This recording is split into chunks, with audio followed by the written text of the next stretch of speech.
gobierno, sea estatal, sea municipal, sea federal, pero para poder abonar a esa implementación de nuevas aplicaciones tecnológicas.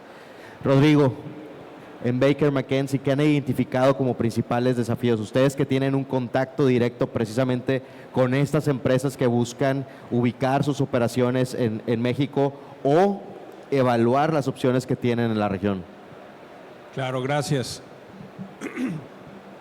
Pues bueno, miren, yo les quiero platicar un poco las conversaciones que tenemos con las empresas que están viendo a México para venir a establecerse.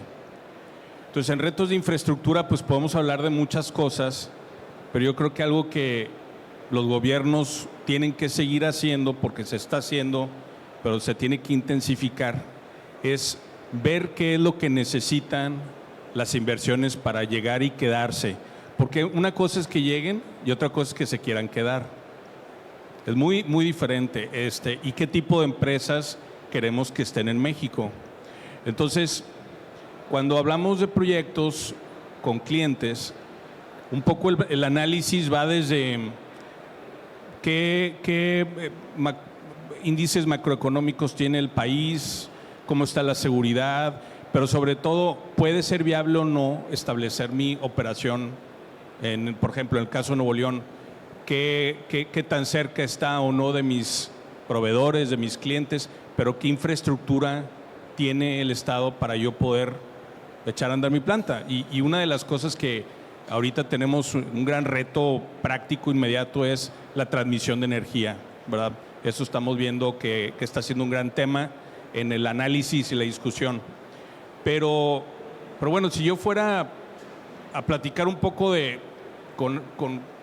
esto, en lo que creo que debiera ser el enfoque de los gobiernos es qué es lo que necesitan las grandes inversiones que queremos retener para venir y quedarse. Y eso está realmente, creo que en muchos aspectos, fácil de identificar. Muchas de las empresas que quieren venir a México pues quieren lo que es indispensable, pero hay otros aspectos como por ejemplo las energías renovables. Muchas empresas traen objetivos a corto y largo plazo muy claros de qué tipo de energía necesitan en su operación. Y aquí pues si no tenemos energía ni sucia ni limpia, pero no tenemos, pues empieza ya la discusión un poco en contra. Entonces creo que tenemos que seguir insistiendo y trabajando mucho con los gobiernos, con las asociaciones público-privadas, que va a ser también un tema que vamos a platicar. Yo creo que el Estado de Nuevo León lo ha hecho fantásticamente. O sea, la actual administración tiene a una Secretaría de Economía muy pendiente de lo que necesitan las empresas que vienen y también pues organizaciones como Invest Monterrey, que está en la promoción constante.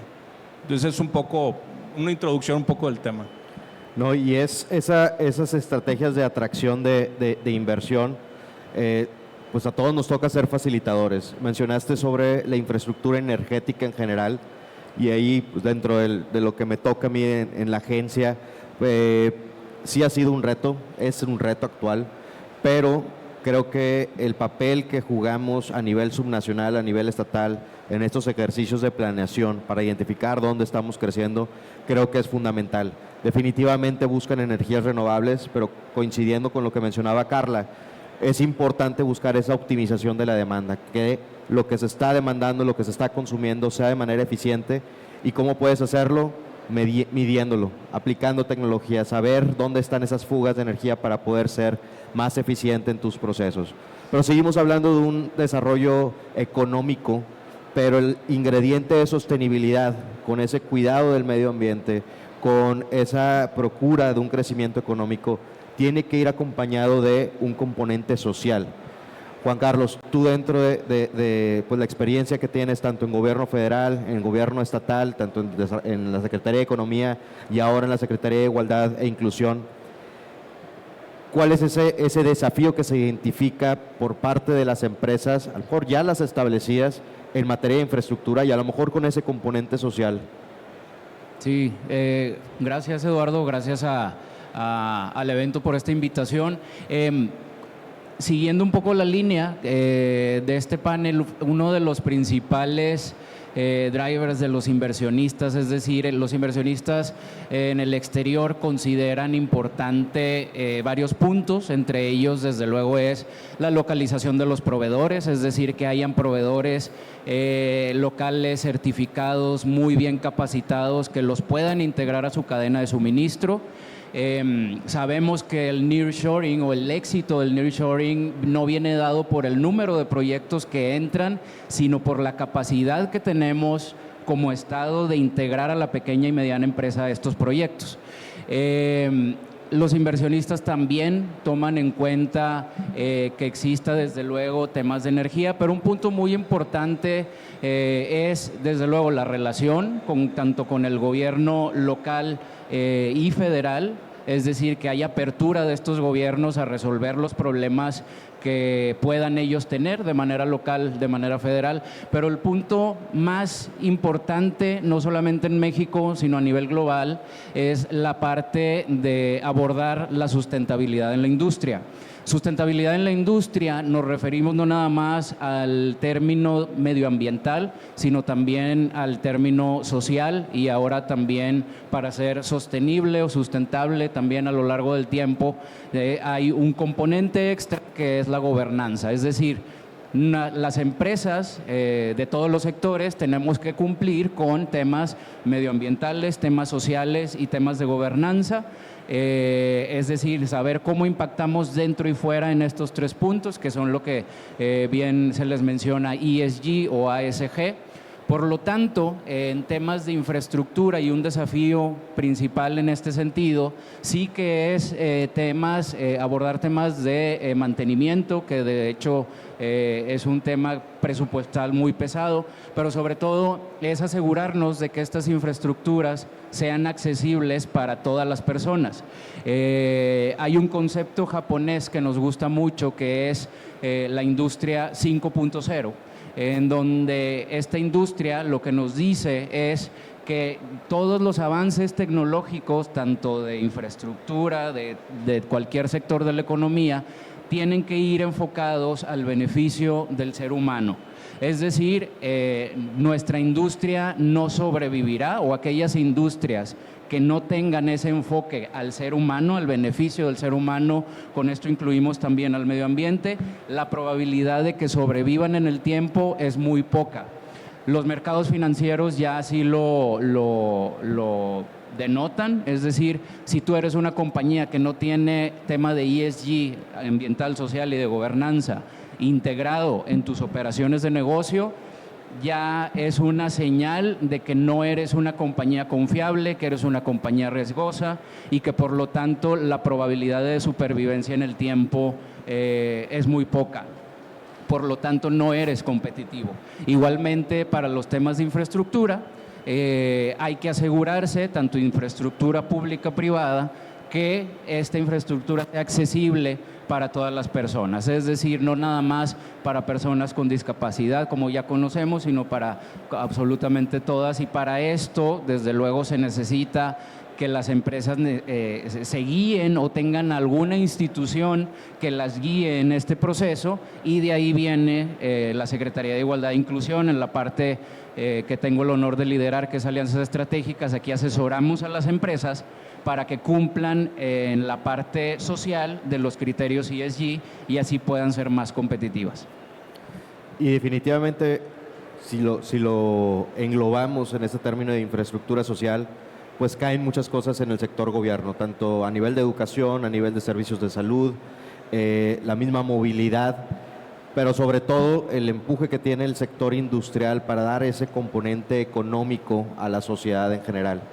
Y brincaría ahora contigo, Carla, porque precisamente estos desafíos tecnológicos los hemos visto por el lado de gobierno en Estados Unidos en particular, y a lo mejor abocándonos un poco más específico en el sector de electromovilidad o en proyectos de descarbonización industrial, donde el gobierno ha sido activamente un impulsor, propulsor, a través de incentivos, a través de subsidios, a través de apoyos y vinculaciones, no solamente dentro de Estados Unidos, sino a nivel global. Todo esto tiene implicaciones en cadenas de valor, no solamente a nivel regional, pero a nivel global. ¿cuál es el rol? Ahora sí, hablando un poco también de lo que mencionaba Rodrigo, sobre esta orientación, esta sinergia público-privada, para que precisamente esos proyectos donde puedan implementar o puedan ser más accesible el implementar nuevas aplicaciones tecnológicas, pueda ser facilitado por esta sinergia público-privado. Claro, mira, lo que estamos viendo ahorita es, ya hay mucha regulación, ya hay un plan trazado por medio de las empresas de a dónde queremos llegar, cuándo, ¿no? Y creo que, como bien lo mencionas, los incentivos que está dando el gobierno están promoviendo para que las empresas se tomen en serio este camino y lo pongan en práctica. Como sabemos, tenemos que ir de la mano, tanto gobierno como la empresa pública o privada, porque tenemos una mayor eficacia, ¿no? en la manera de operar, de una velocidad más práctica en la manera de implementar, ¿no? Creo que la movilización de capital que tiene el público privado tiene una flexibilidad y una mayor eficiencia de alrededor de un 10 y 20%. Con respecto a este tipo de proyectos. El riesgo es compartido. Tomamos la posibilidad de ser más ágiles a la hora de la operación, a la hora de la implementación y a la hora de la ejecución, ¿no? También tenemos que destacar que nos dedicamos a eso.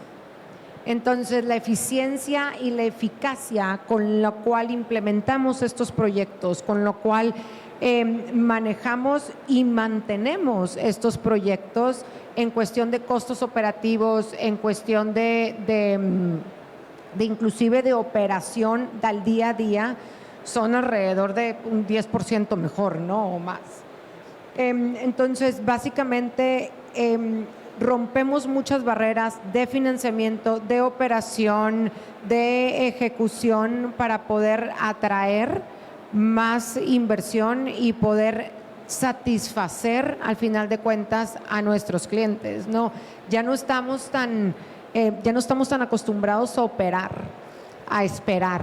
Entonces tenemos que ser más ágiles y la verdad que la vida nos ha llevado a lo quiero todo para mañana, lo quiero todo para ayer, y esto nos ayuda a que las empresas públicas y privadas sean más ágiles y veloces en la implementación tanto de financiamiento como operativo.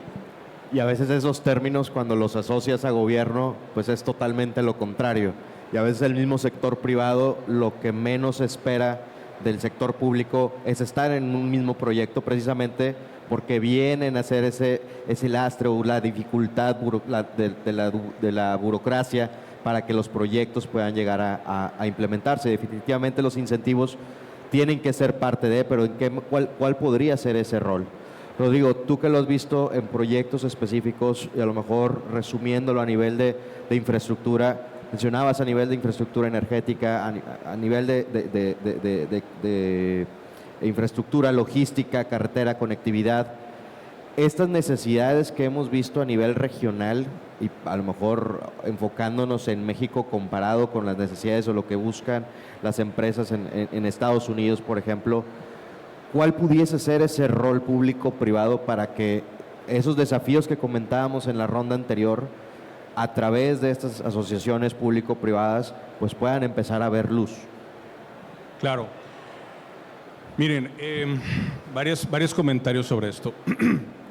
Cuando hablamos de nearshoring, el término famoso nearshoring, pensamos en pues toda la reubicación de cadenas productivas por culpa de la pandemia, así inmediatamente. Lo que la gente a veces, bueno, cuando empezó este término muy famoso a platicarse, llevamos décadas haciendo nearshoring.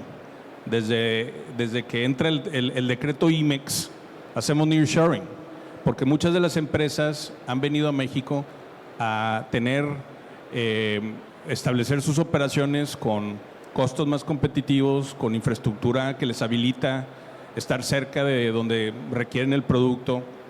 Y ahorita en esta época, pues realmente es como un nearshoring como más dedicado, con más énfasis. ¿Cuál es la situación? Que ahorita pensaríamos que estamos perdiendo la oportunidad de nearshoring contra otros países de América Latina y no, nuestro mayor rival en nearshoring es Estados Unidos. Estados Unidos está captando más del doble o más del triple, no sé, de lo que capta México en reubicación de operaciones. No quiere decir que no haya inversión para expandir alguna planta o alguna operación, pero lo que es reubicación, pues tenemos un competidor muy eficiente, con mucha infraestructura, con todos estos indicadores de ESG que comentan, y bueno, entonces ahí tenemos un reto importante. Entonces, cuando viene una empresa a tratar de habilitar su operación, como decía Carla, o sea, quiero que alguien experto en la infraestructura que yo necesito me atienda. Y a veces, pues a veces zapatero tus zapatos, el gobierno no necesariamente va a tener toda la capacidad o todo el conocimiento de cosas que se están desarrollando en el mercado por empresas privadas. Entonces ahí la unión de las empresas y el gobierno en estas famosas APPs o asociaciones público-privadas es muy valiosa, porque se aporta experiencia de alguien que ya tiene el camino recorrido y se habilita esa experiencia para beneficio de la gente. Entonces, creo que eso tiene un gran valor y hemos visto muchos proyectos de estos. ¿Cuál es el principal miedo pendiente de la empresa? Es la regulación y que sea factible que el gobierno pueda contratar conmigo. El reglamento de un municipio, mañana me lo cambian, mañana es diferente. ¿Y dónde va a estar esa asociación o esa inversión o ese financiamiento? Incluso a lo mejor ni nos asociamos, pero financié un proyecto de infraestructura. Quiero tener la certeza de que pues, voy a poder recuperar, porque las empresas, todos sabemos, se dedican a ser rentables. Hay un componente social, sin duda, pero el mayor stakeholder de una empresa es el accionista. Entonces, si tú estás haciendo proyectos para beneficio de un país, pero no estás cobrando, no estás teniendo rentabilidad, esa empresa pues, no va a ser viable. Entonces, el poder garantizar el marco jurídico adecuado para las empresas que quieran financiar o asociarse con el gobierno es crucial. Yo creo que esa certeza también la retórica de que pues no es todo un tema de soberanía, sino también es un tema de especialización. O sea, no es que las empresas se quieran venir a volver no sé, a robarse el país. Hay mucha especialidad que se necesita, ¿verdad? Porque hay esa capacidad ya desarrollada. Mencionaste una comparativa importante, creo que es que nuestro principal competidor como país para poder capitalizar esta captación de inversión y reubicación de empresas es precisamente Estados Unidos. Entonces podríamos decir que nuestro punto de comparación con las condiciones, los beneficios, los incentivos y la certeza regulatoria que brindan las empresas, pues es hacia donde estaríamos empujando a México para que tanto de su proceso de soft landing como de los previos, de ver las mejores opciones, en qué ubicación puede ser más rentable su operación, pues creo que es fundamental. Y en ese sentido, Juan Carlos, esta sinergia público-privada creo que es algo de lo mismo que están impulsando ustedes con estas alianzas. Tienen la sensibilidad de las empresas, pero ven también los compromisos que muchos de esos corporativos, basados en Estados Unidos particularmente, están exigiendo o demandando a toda su cadena de valor. Entonces, ¿qué rol juega el gobierno? ¿Qué rol juega el sector privado para poder llegar a tener a dar cumplimiento a todas estas exigencias? Sí, gracias, Lalo.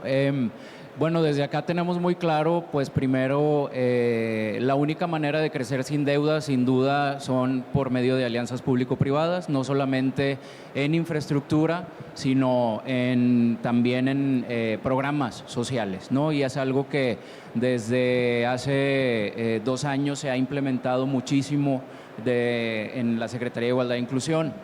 Como ejemplo, podemos ver el mismo Coneval con todos los proyectos que se han realizado en donde todas las empresas han puesto su granito de arena para abordar temas sociales.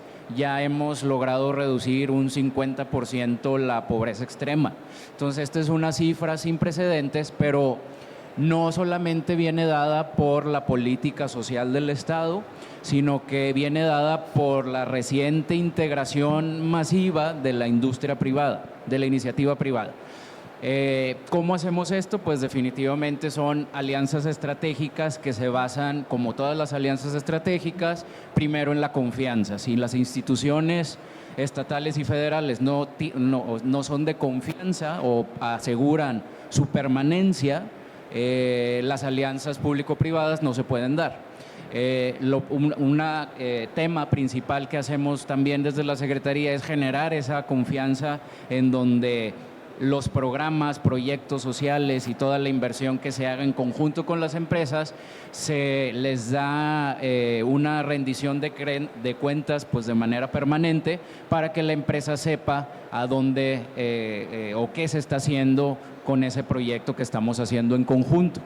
En específico, parte de una alianza público-privada en un proyecto que se está llevando a cabo es, por ejemplo, generar políticas públicas en donde nos asociamos también con inversionistas.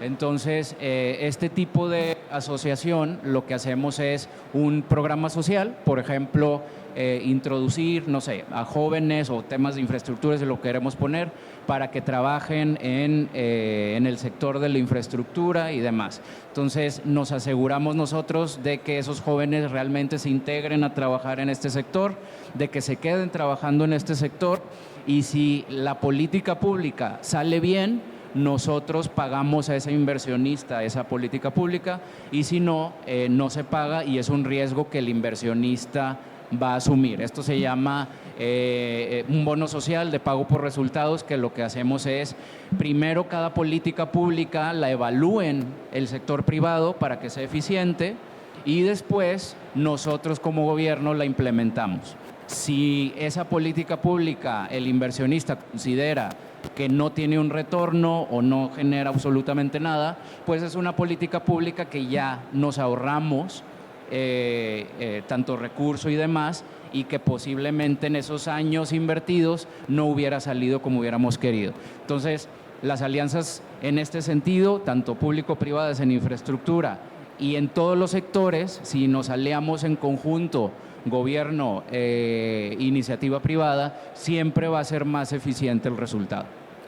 Y viéndolo un poquito más pragmático, hay una necesidad del sector público, pero hay una expertise del sector privado para que ese proyecto o esa necesidad pueda ser atractivo financieramente, técnicamente hablando, y se pueda ejecutar. Lo vemos, por ejemplo, en tema de energía, particularmente con infraestructura, de que hay una necesidad de inversión en infraestructura pública, transmisión y distribución, y el que tiene el recurso y el que tiene también el expertise técnico para lograr desarrollar estos proyectos, pues es el sector privado. Entonces, como gobiernos estatales, que a veces la rectoría de muchas cosas están a nivel federal, tenemos que ser facilitadores de estos proyectos públicos privados de infraestructura, sea energética, sea en telecomunicaciones, sea carretera, sea logística, sea infraestructura social, pero que podamos ser ese ente o ese vínculo entre todos los grupos de interés del sector público y del sector privado.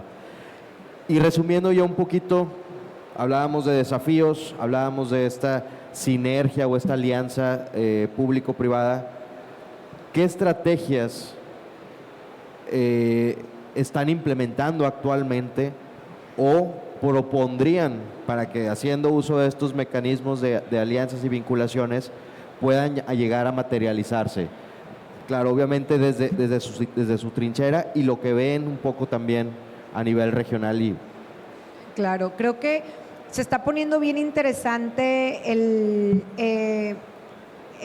tema del futuro, ¿no? En Honeywell tenemos 3 megatendencias que nuestro CEO sacó este año con una visualización a largo plazo bien interesantes. La primera es la automatización, la segunda es el futuro de la aviación y la tercera es la transformación de la energía. Entonces, si quebramos estas tres megatendencias que estamos viendo, la automatización, vuelvo a la tecnología. Hay demasiada tecnología disponible y la tecnología, los descubrimientos tecnológicos, la inteligencia artificial está avanzando de una manera significativa que tenemos que hacer el catch-up. Ahora, creo que también lo debemos de usar a nuestro beneficio porque tenemos que estar conscientes que tenemos un problema de recursos laborales, ¿no? Actualmente. Entonces, tomar esa tecnología y esa automatización para mitigar ese riesgo que estamos viendo ahorita es súper importante. El tema de la aviación, creo que la aviación nos sigue sorprendiendo todos los días con los nuevos productos. Creo que tenemos que estar preparados. Está creciendo alrededor de un 15% ese sector de mercado año por año. Los taxis aéreos, vuelvo a lo mismo, la operación eficaz, eficiente, de quiero todo para ayer, nos está forzando a utilizar más esa infraestructura de la aviación. Y creo que también, volviendo a la pandemia, en cuestiones personales, el mundo está utilizando más la aviación, viajes, etc., etc., ¿no? Entonces, creo que tenemos que analizar, afianzar y tomar en cuenta una alianza para incrementar la estructura de aeropuertos, la infraestructura del mantenimiento de estas nuevas tecnologías que estamos viendo, ¿no? Y adoptarlas también. Creo que como hablamos de Smart Cities hace un momento, y creo que el Smart City toma en cuenta la aviación, ¿no? Y toma en cuenta el taxi aéreo y cómo vamos a movilizar la ciudad, movilizar a la gente y estacionar eso. La transformación de la energía, definitivamente, viendo el tema de ESG, creo que la energía sustentable es crítica. Lo que mencionaba Rodrigo, energía limpia, energía sucia, creo que tenemos que hacer algo para poder entender la necesidad que hay, transformarla, utilizar los recursos que hay a nivel global, nuevas tecnologías para poder adaptar. Correcto, pues a ver las necesidades de esta comunidad, ¿no? Entonces, lo primero que tenemos que hacer es capacitar a las empresas en estos temas, guiarlas para que sobre todo tengan proyectos que les ayuden al cumplimiento de estos criterios y así en conjunto con todas las certificaciones que solicitan en general en todos los sectores, pues las hacemos más competitivas. Y estar conscientes de que aunque figure el número de 2030 como una meta, no son de corta implementación. O sea, hay que tomar acción hoy porque en realidad vamos tarde para poder llegar a cumplir esos objetivos en 2030. A manera de cierre, porque esta fue nuestra última ronda de preguntas, si gustan concluir, empiezo contigo, Carla. Gracias. A mí me gustaría dejarles con estas tres megatendencias: automatización, el futuro de la aviación y la transformación de la energía. Creo que es clave para que de una manera eficaz, de una manera eficiente, con costos competitivos, podamos llegar a esa meta del 2030. Muchas gracias, Carla. Rodrigo. Sí, de pronto podemos querer inventar el agua tibia y hay muchas estadísticas, mucha información que hablan de los retos y de las condiciones que tiene México hoy para ser competitivos. Les voy a poner un ejemplo. Está el índice de competitividad del Fondo Económico Mundial. Es un documento extensísimo que habla con todos los detalles de dónde está México contra todas las demás economías en temas de competitividad. Entonces, yo creo que hay mucha literatura, hay muchos estudios, muchas estadísticas, y lo que tenemos que hacer es, en la medida de lo posible, seguir al frente de todas las cámaras, las asociaciones donde estamos nosotros ahorita, insistiendo, compartiendo perspectivas de lo que nuestros clientes necesitan, lo que necesita el país, para seguir trabajando en que se den los cambios, porque hay muchos retos sin duda, pero también creo que hay muchas oportunidades de resolver muchos de estos retos. Entonces, creo que en la medida que conozcamos todos dónde están los puntos débiles de nuestra economía, de nuestro país, vamos a poder trabajar con más enfoque. Uno de ellos, por ejemplo, ahorita, y lo decían hace unos días en un foro de energía también en Ciudad de México, la transmisión de energía. Podemos tener grandes fuentes de energía renovable, pero si no llega esa energía de manera confiable a los que los necesitan, esas fuentes renovables no van a servir mucho. Entonces, pero hay toda, o sea, no es una opinión mía, hay mucha estadística, hay mucha información. Yo creo que es importante conocerla y seguir insistiendo en los temas. Y entender que partimos de una base sistémica, que cualquier modificación que hagamos, sea incremento o decremento en un factor, nos va a traer implicaciones o impactar en toda una cadena. Juan Carlos. Yo creo que como empresa, para seguir siendo competitivo, yo creo que el primer paso pues debe de ser ir a tocarle la puerta siempre a las instituciones de gobierno. Nuestra responsabilidad es, desde luego, siempre estar al tanto de las tendencias nacionales e internacionales y generar herramientas para que la industria siga siendo competitiva. Por lo tanto, vamos a tener esas herramientas y en caso de que no, las armamos en conjunto. Porque si bien ya nos hemos dado cuenta que el gobierno no puede actuar solo, tiene que actuar desde luego con la cuádruple hélice, ¿no? Tiene que estar metido academia, sociedad, industria y demás. Entonces, el primer paso, ir con las instituciones y en colaboración ir subiendo este escaloncito de la competitividad para que nadie se quede atrás.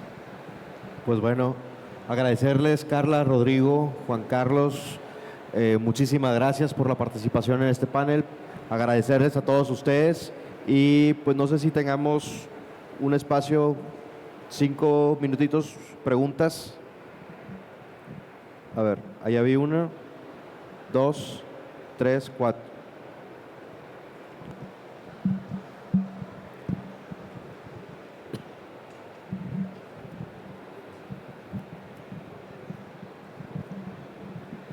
Muy bueno el panel, primeramente. Pues estamos en Monterrey, nos gusta todo bueno, bonito y barato. Somos bien codos. Y hablando, Eduardo, yo sé que, bueno, eres moderador, pero desde la trinchera de gobierno, las noticias que estamos viendo constantemente en temas de energía, por lo cual hemos perdido muchos negocios del nearshoring y se están quedando en Texas. Y un dato importante es el costo de energía y tristemente vemos que vamos de nuevo al monopolio. CFE, a los viejos tiempos.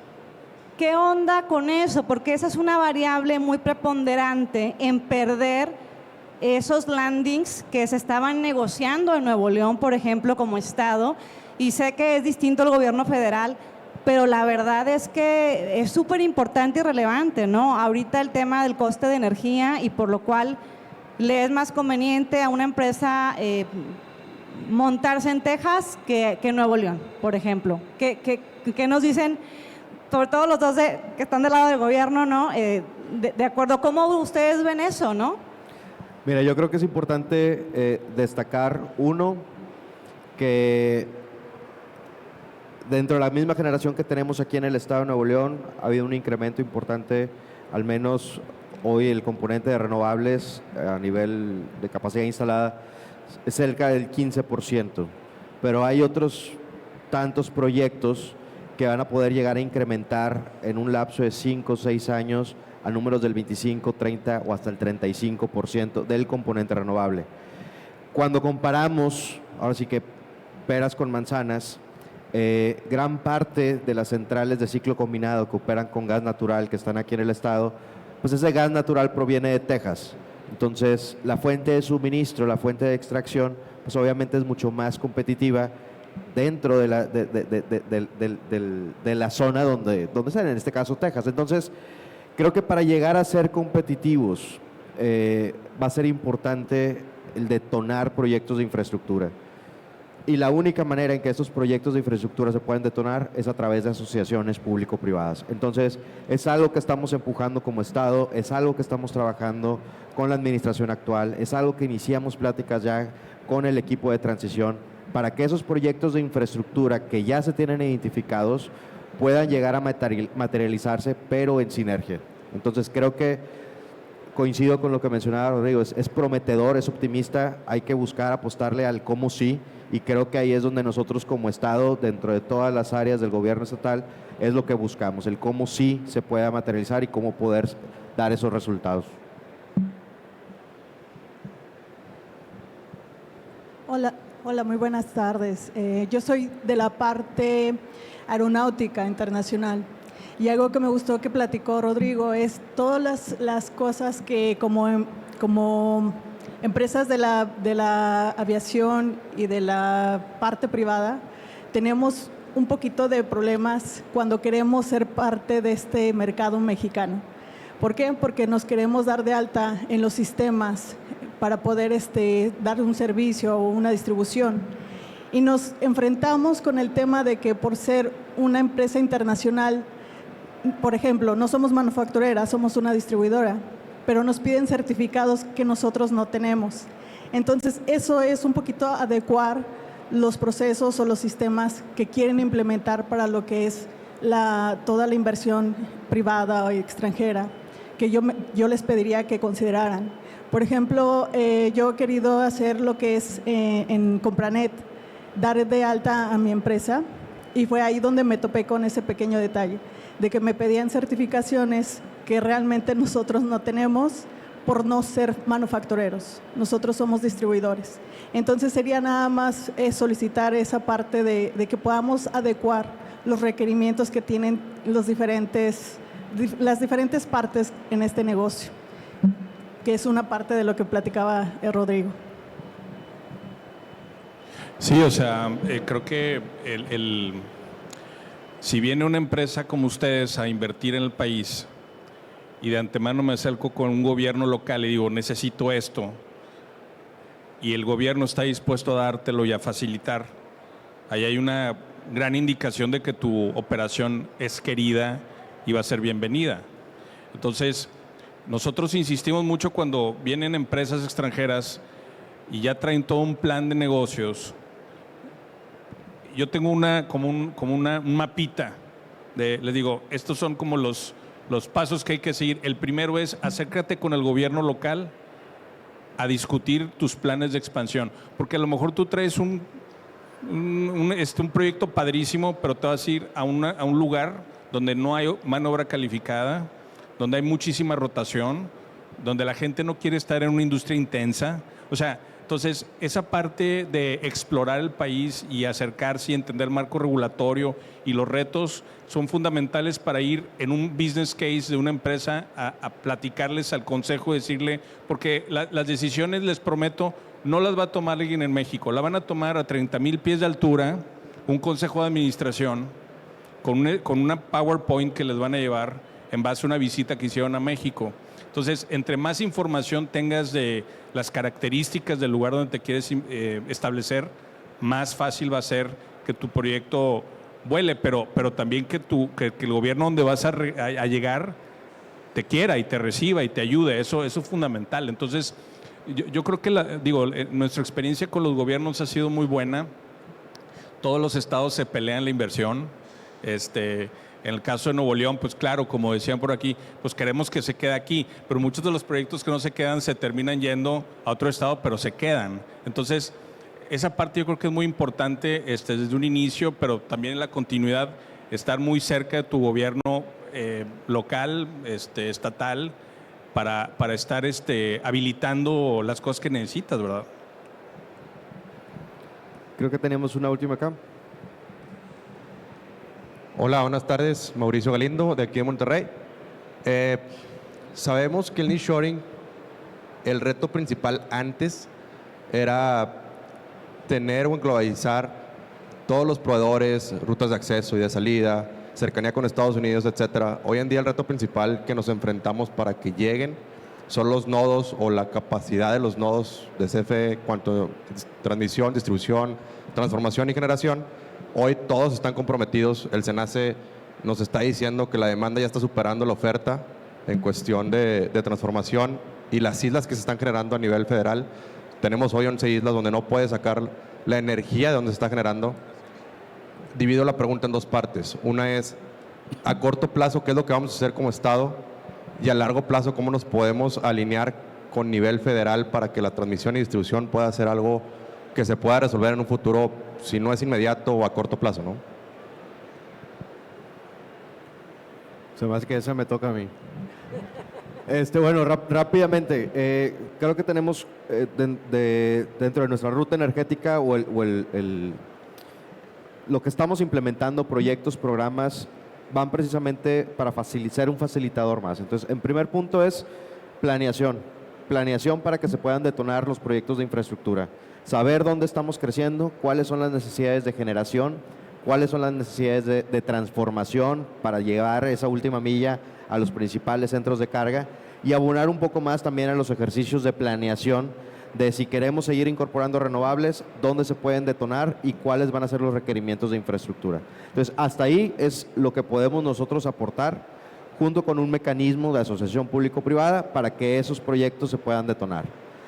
En el corto plazo, somos fieles creyentes que sin eficiencia no va a haber tampoco transición energética. Entonces, traemos 16 programas de eficiencia energética para la industria, para pequeñas y medianas empresas, precisamente para que puedan ser más competitivas, pero que también resulte en una reducción de la demanda.